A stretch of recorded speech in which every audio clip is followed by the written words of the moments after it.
మహిళల్ని మోసం చేసిన చంద్రబాబు మహిళా దినోత్సవం నాడు మరో డ్రామా రక్తి కట్టించారని ఆరోపించారు వైఎస్ జగన్.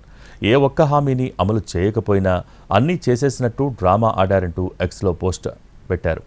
డ్వాక్రా మహిళలకు 0 వడ్డీ పథకానికి 3 బడ్జెట్లలో అతీగతి లేదని అన్నారు. అనేక పథకాలను రద్దు చేసిన చంద్రబాబుకు మహిళా సాధికారత గురించి మాట్లాడే అర్హత లేదని మండిపడ్డారు.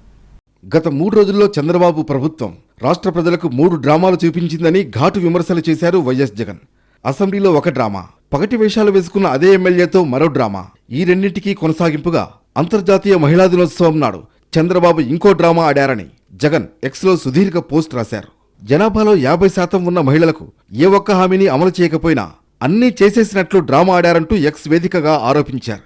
మహిళలకు 54,000 రూపాయల చొప్పున బాకీ డబ్బులను ఎప్పుడిస్తారని జగన్ ప్రశ్నించారు. 50 ఏళ్లకే పింఛన్ పైసలు అన్నారు. అవెప్పుడిస్తారని అడిగారు. తల్లికి వందనం కింద మొదటి ఏడాది పూర్తిగా ఎగనామం పెట్టారని ఆరోపించారు.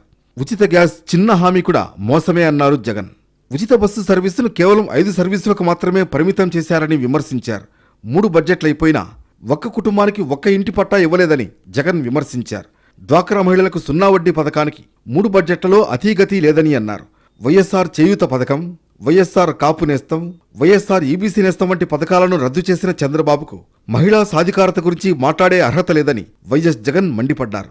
వీధికో బెల్ట్ షాప్, ఊరికో మద్యం షాపు, అదే చంద్రబాబుకు తెలిసిన మహిళా భద్రత అని ఎద్దేవా చేశారు. దిశ పోలీస్ స్టేషన్లను, దిశ యాప్ను కూడా నిర్వీర్యం చేశారని ఫైర్ అయ్యారు.